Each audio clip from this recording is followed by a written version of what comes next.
चन्दनादिचर्चिताय हारकटकशोभिताय भूरिमङ्गलम् चारुकुङ्कुमोपेतचन्दनादिचर्चिताय हारकटकशोभिताय भूरिमङ्गलम् ललितरत्नकुण्डलाय तुलसीवनमालिकाय जलदसदृशदेहाय चारुमङ्गलम् ललितरत्नकुण्डलाय तुलसीवनमालिकाय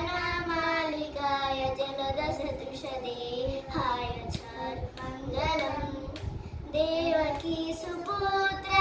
देवदेवोत्तमाय चापजातगुरुवराय भव्यमङ्गलम्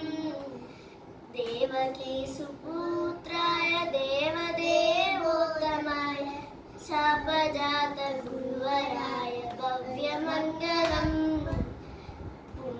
पुण्डरीकाक्षाय पूर्णचन्द्रवदनाय अण्डजातवाहनाय अतुलमङ्गलम्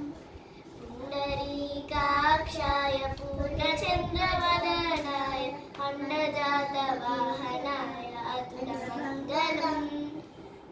विमलरूपाय विविधवेदान्तवेद्याय सुमुखचित्तकामिताय सुभगमङ्गलम् विमलरूपाय विविधवेदान्तवेद्याय सुमुखचित्तकामिताय सुभगमङ्गलम् रामदासाय मृदुलहृदयकमलनिवासाय स्वामी भद्रगिरिवराय